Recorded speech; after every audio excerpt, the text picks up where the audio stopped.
Halo, Assalamualaikum teman-teman semua. Bagaimana kabar Anda semua? Semoga Anda selalu sehat, banyak rezeki, dan selalu dalam lindungan Tuhan Yang Maha Kuasa. Amin. Berjumpa lagi dengan channel Creepy Keriting, channel yang berisi tentang cerita mistis, horor, dan seram. Sebelum mendengarkan cerita ini, alangkah baiknya Anda pasang headset terlebih dahulu. Posisikan diri Anda senyaman mungkin. Pejamkan mata Anda, resapi setiap ceritanya, dan bermainlah dengan imajinasi Anda.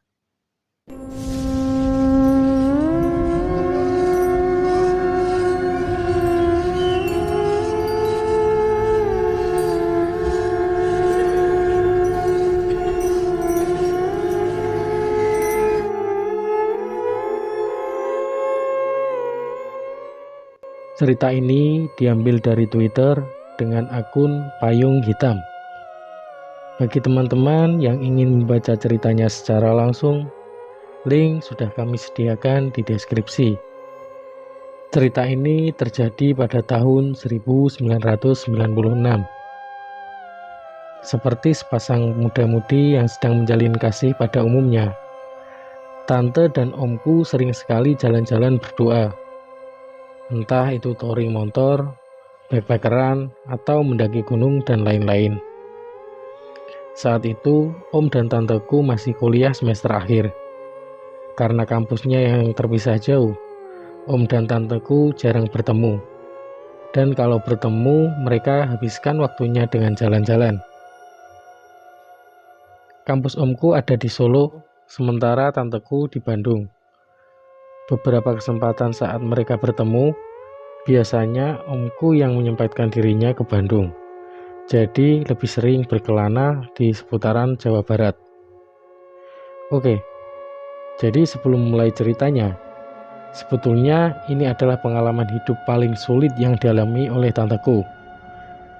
Ada baiknya nama, tempat, dan tokoh saya samarkan. Juga ada beberapa bukti masih ada tersimpan baik. Di sini diceritakan dari sudut pandang tanteku, yaitu Tante Vidya. Waktu itu aku dan Mas Panji sudah selesai sidang. Akhirnya aku memutuskan untuk touring untuk sekedar melepas penatnya semester akhir menunggu hari wisuda. Mas Panji betul-betul menunggu momen ini karena dia sudah telat 1 tahun. Jadinya ia ingin merayakan betul-betul momen ini bersamaku. Sore itu aku berniat untuk menghubunginya lewat wartel atau warung telepon dekat kampusku. Setelah 1 jam, aku berbincang melepas rindu dan merencanakan touring kita. Akhirnya Mas Panji sepakat untuk menghampiriku ke Bandung. Rencananya setelah touring, kami akan langsung kembali ke Jakarta, karena aku dan Mas Panji memang asli Jakarta. Rencana keberangkatan kami yaitu lusa, jadi aku masih ada waktu untuk packing, beres-beres kos, dan juga pamitan dengan teman-temanku juga ibu kos. Seperti biasanya, aku suka sekali menceritakan momen bahagiaku dengan Mas Panji, dengan kawanku. Maklumlah, walaupun kami sudah tahun pacaran, kami masih saling kasmaran atau bahasa sekarang yaitu bucin. Besok aku jalan-jalan nih sama Mas Panji. Biasalah, refreshing. Hahaha. Kataku waktu cerita dengan Rini dan Anggun teman kosku. Oh, pantesan kamu sibuk banget. Sampai kami ajak makan Indomie aja nggak mau, sahut Riri. Mau kemana kamu memang Fit? Tanya Anggun. Ya, jalan-jalan sekitaran Bandung aja sih. Habis itu baru aku balik ke Jakarta. Sekalian juga cari oleh-oleh buat orang di rumah. Kamu tahu sendiri kan, keponakanku banyak. Jelas aku. Lah, terus kamu gak balik ke kos? Kapan kamu balik ke sini lagi? Tanya Anggun. Nanti pas mepet wisuda aja. Masih lama kan, 2 minggu lagi. Jangan kangen ya sama aku. Hahaha. Canda aku. Hih, Ada dan gak ada kamu pun sama aja, Fit. Kamu kan pacaran terus, sahut Riri. Tenang aja, nanti aku ingin belikan kalian oleh-oleh loh untuk perpisahan nanti. Udah ya, aku mau tidur dulu. Besok aku berangkat dari pagi nih, supaya bisa lama touringnya, kataku. Wes, sanalah tidur. Salam ya buat Mas Panji dan mamamu, kata Anggun. Iya kawanku. Dah. Pamitku pada Anggun dan Rere. Aku masuk ke kamar dan siap-siap untuk tidur. Esok paginya, aku beres-beres dan tinggal menunggu Mas Panji datang menjemput. Sebelumnya, aku juga pamit dengan ibu kos. Kalau bulan depan, aku akan keluar dari kos. Mas Panji datang dengan motornya sekitar pukul 9 pagi. Aku pun langsung berangkat pergi. Awalnya, kami cari sarapan dan foto-foto di beberapa tempat yang alamnya masih asri, sambil menikmati pemandangan dan makan sarapan yang tadi pagi kita beli. Singkat cerita, setelah sarapan dan makan siang, kita memutuskan untuk cari oleh-oleh, sekalian juga pulang menuju Jakarta. Mas, habis ini kita cari oleh-oleh di mana ya? Tanyaku. Kamu suka barang antik gak? Udah sering banget kan kalau oleh-oleh cuma baju atau aksesoris biasa?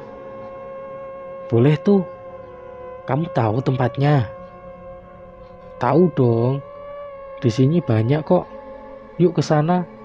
Ajak Mas Panji. Akhirnya kita berangkat.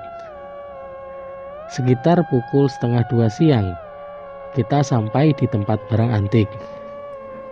Aku baru pertama kalinya memasuki toko ini.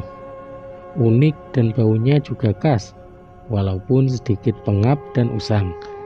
Ya, dari judulnya saja toko barang antik, pasti usang. Aku mencari barang-barang untuk keluargaku di Jakarta. Sekalian juga untuk diriku, kalau ada barang yang menarik. Lagi cari-cari barang, tiba-tiba aku ketemu dengan kacamata hitam. Unik dan sepertinya cocok untuk aku. Aku panggil si penjualnya dan aku minta dikip untuk aku bayar nanti di kasir, sekalian barang sebelumnya. Waktu selesai minta dikep dengan penjual, aku balik badan dan melihat seorang perempuan menatapku dengan tatapan kesal sambil komat kamit. Aku pikir, perasaanku gak sentuh dia. Mungkin dia kesal kali ya, dia mau kacamata itu, tapi aku yang ambil duluan. Setelah aku lihat barang-barang lagi, di etalase yang berbeda, aku menemukan kacamata yang sama. Aku pikir, ada 2 buah, berarti satunya bisa aku kasih ke Mas Panji, biar samaan gitu. Tapi aku pastikan dulu Mas Panji suka, jadi aku tanya ke dia. Mas, kacamata ini bagus deh. Kamu suka nggak? Mas Panji kelihatan bingung. Jam tangan kali maksud kamu?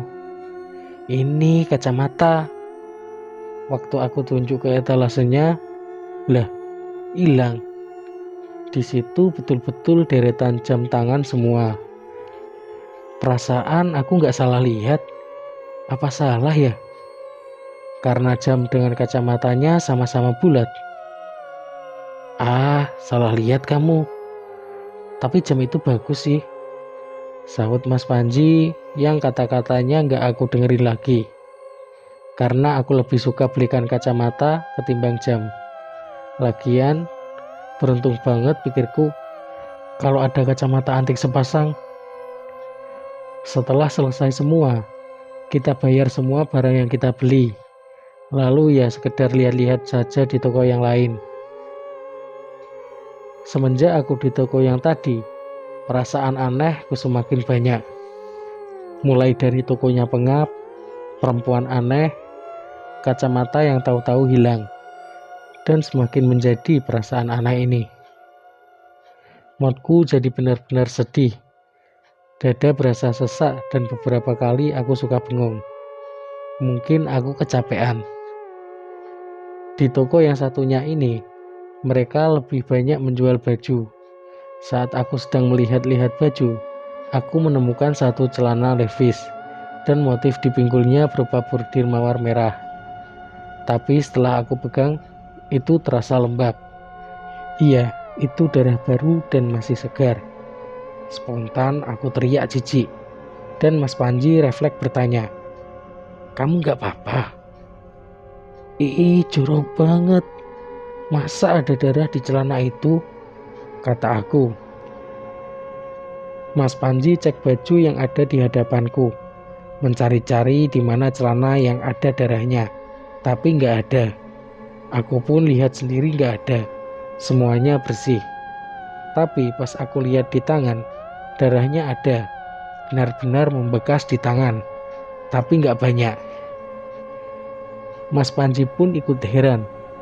Dia anggap tanganku terluka, tergores benda tajam yang mungkin waktu sedang melihat-lihat baju.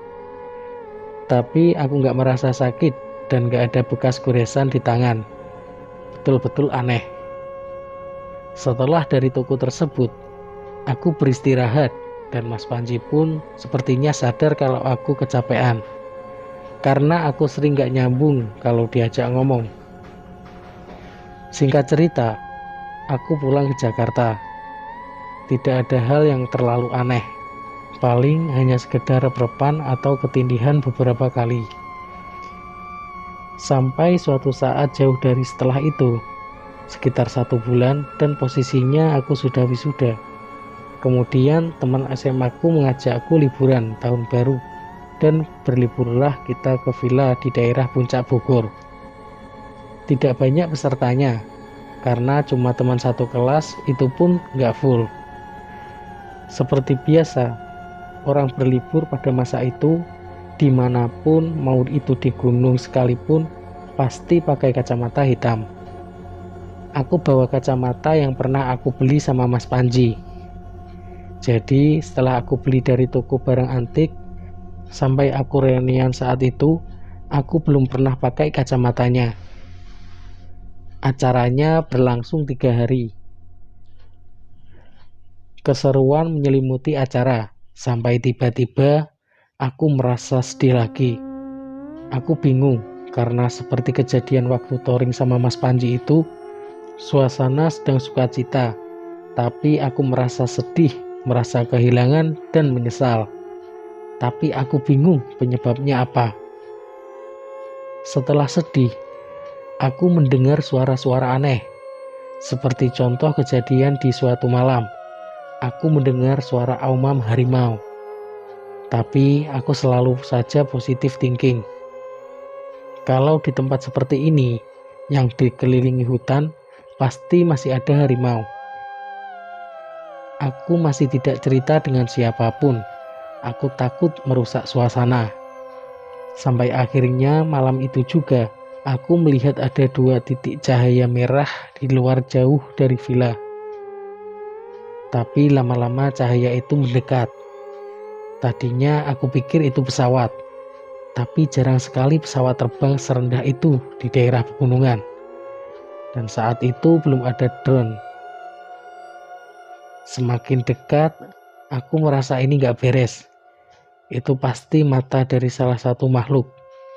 Dan betul saja, aku gak melihat wujud jelasnya. Karena semakin jelas titik merah itu, semakin terlihat siluet hitam manusia yang tinggi melebihi atap villa. Aku pun pingsan. Esok paginya, di hari itu, aku sudah sadar dikerumuni oleh teman-temanku. Ternyata semalam aku tidak betul-betul pingsan. Tapi aku kesurupan sebentar, lalu pingsan. Yang diingat dengan teman-temanku, aku kesurupan dengan berbicara bahasa Sunda. Padahal aku bukan orang Sunda. Bahkan bahasanya pun aku nggak mengerti sama sekali. Marah menggebu-gebu di saat pesta. Di saat itu, temanku ada yang beberapa paham bahasa Sunda. Tapi karena saking takutnya mereka hanya menyimpulkan. Saat aku kesurupan, aku bilang, salah satu di antara kami telah membawa sesuatu yang lain ke villa ini, sesuatu yang jahat. Sehingga penghuni dari villa itu merasukiku dan marah sejadi-jadinya. Di situ semua kebingungan dan akhirnya pagi itu pun kami berdiskusi. Siapa yang punya niat jahat atau punya jimat-jimatan dan segala macam. Tapi sudah berani sumpah semuanya baik-baik saja. Aku pun sama. Akhirnya pada waktu siangnya kami berdoa agar tidak terjadi hal-hal yang tidak diinginkan lagi. Malam nanti setelah pesta penutupan, kami rencananya pulang. Tiba saat maghrib datang dan sedang mempersiapkan pesta penutupan, aku merasakan lagi kesedihan duka yang teramat dalam, penyesalan dan sesak di dada.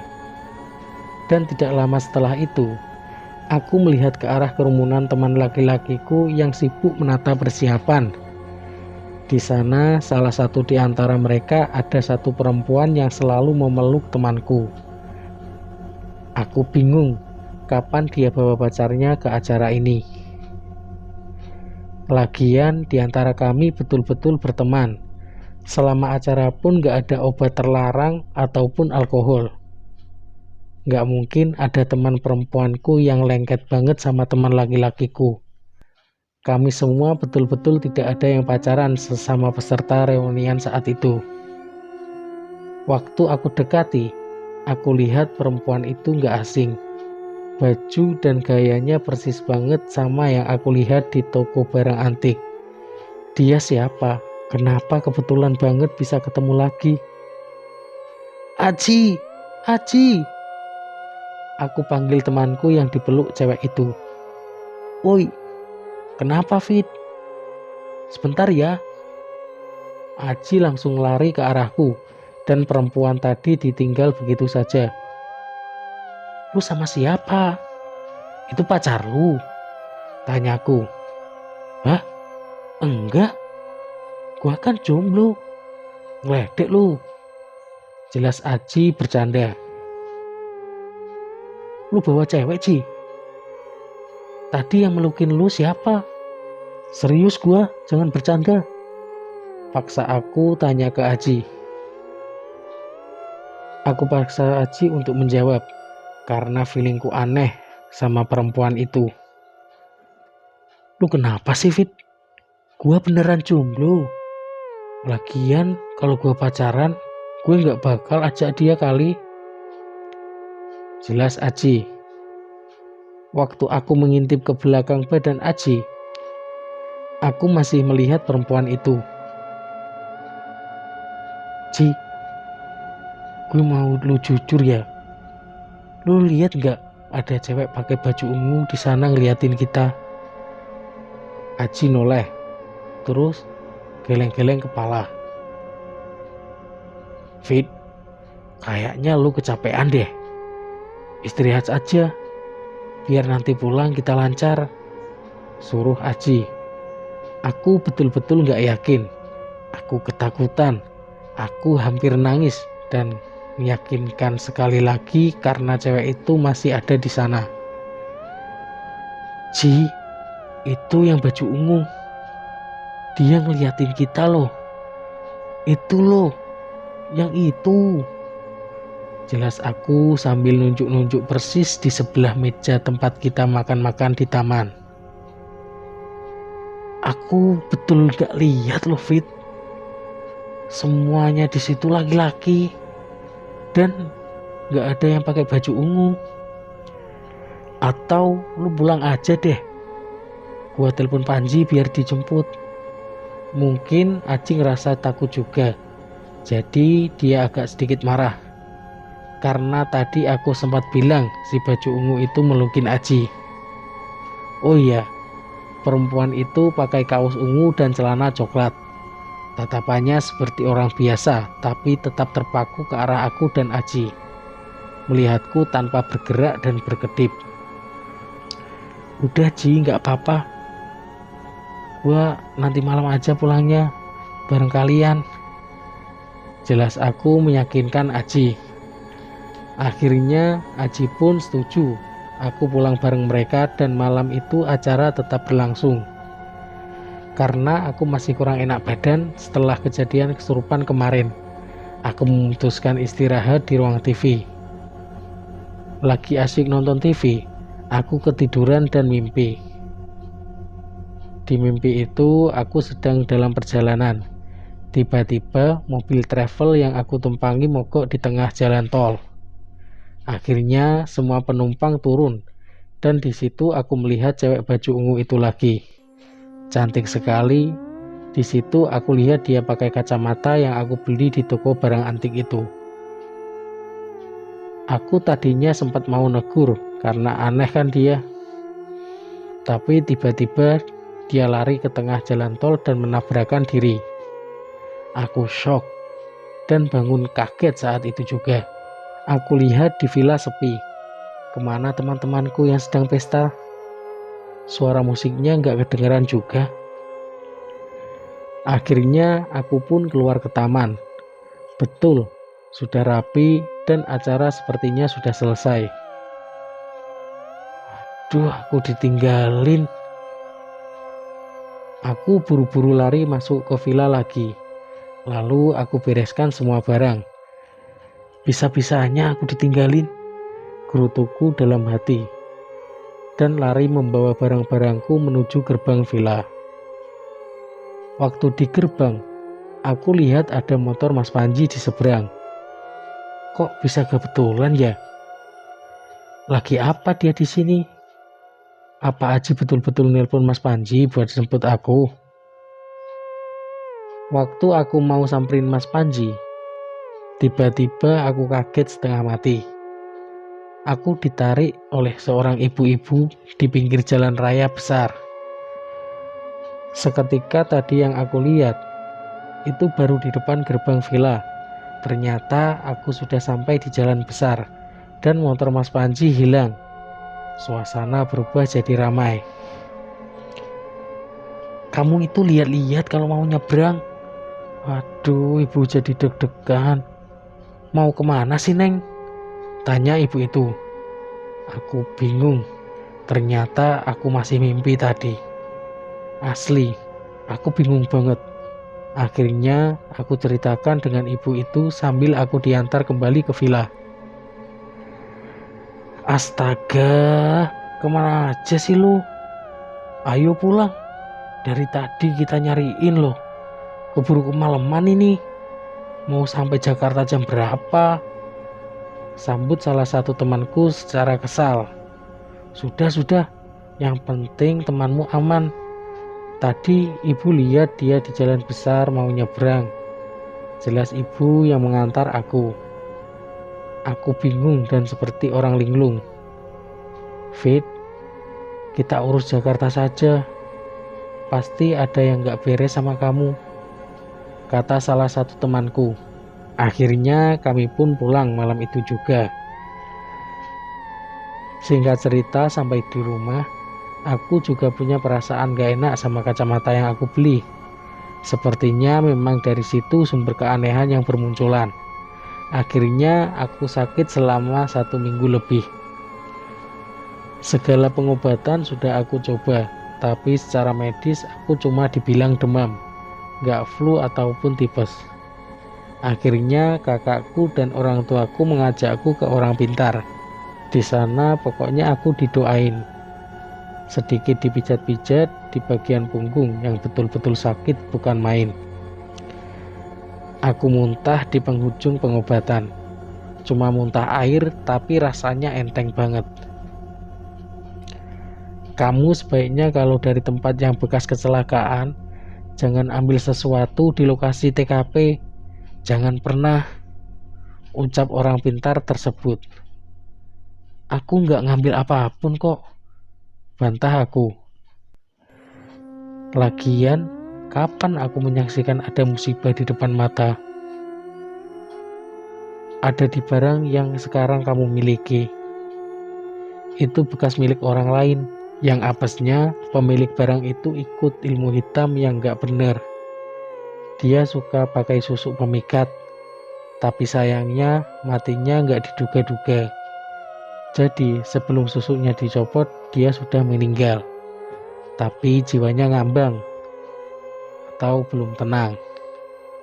Jelas orang pintar tersebut. Aku gak begitu mengerti bagaimana sistem susuk itu bekerja, tapi itu buat aku merinding dahsyat.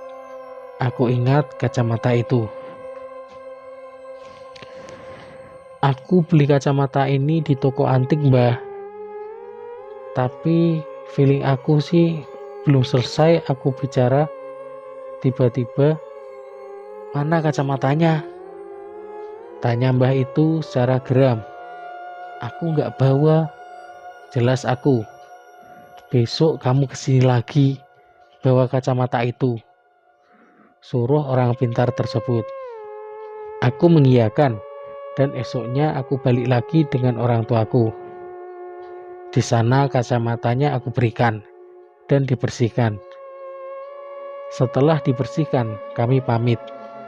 Dan orang pintar tersebut berpesan kepada kami untuk jangan menggunakan kacamatanya lagi, walaupun sudah bersih. Sebelum waktu dibersihkan sama orang pintar itu juga, aku belum sempat lap bersih kacamatanya. Cuma lap kering pakai kain sapu tangan. Ternyata di kacamata itu di ujung batangnya ada bercak darah mengering yang memang harus dibersihkan pakai cairan pembersih khusus. Lumayan sulit membersihkannya, tapi akhirnya bersih juga dan terlihat lagi seperti baru. Jadi orang pintar tersebut secara tidak langsung juga membantuku membersihkan secara fisik kacamatanya. Untuk barang yang aku oleh-olehkan untuk teman kosku dan keponakanku itu rata-rata hanya gantungan kunci dan botol antik. Jadi sejauh ini yang mengalami hal aneh itu cuma aku. Yang lainnya aman saja, termasuk Mas Panji juga. Setelah aku sakit dan menjalani pengobatan ini, Mas Panji tetap mendampingiku dan membantu walaupun gak setiap saat. Secara fisik aku pun berubah drastis seperti orang penyakitan dan stres berat. Teman SMA aku setelah kejadian itu pun gak pernah lupa sama apa yang aku alami. Tapi tanpa adanya ibu yang tarik tanganku di jalan besar itu, aku mungkin udah gak ada di sini. Kejadian ini memakan waktu 2 bulan lebih lamanya. Sepertinya sebentar, tapi aku merasa seperti banyak memakan waktu untuk bersinggungan dengan alam lain. Dan karena kejadian ini pula, aku sampai sekarang jadi peka terhadap hal-hal gaib. Khususnya, aku bisa merasakan dan membaca masa lalu orang yang baru aku kenal, sebelum orang itu cerita padaku. Dan juga sering mendapatkan mimpi sebelum esoknya aku mengalaminya di dunia nyata. Biasanya terjadi pada hari spesial seperti mau melamar pekerjaan atau mau mendapatkan rezeki atau musibah. Ya, semoga aku tetap bisa menikmatinya seumur hidup. Dan cerita pun selesai.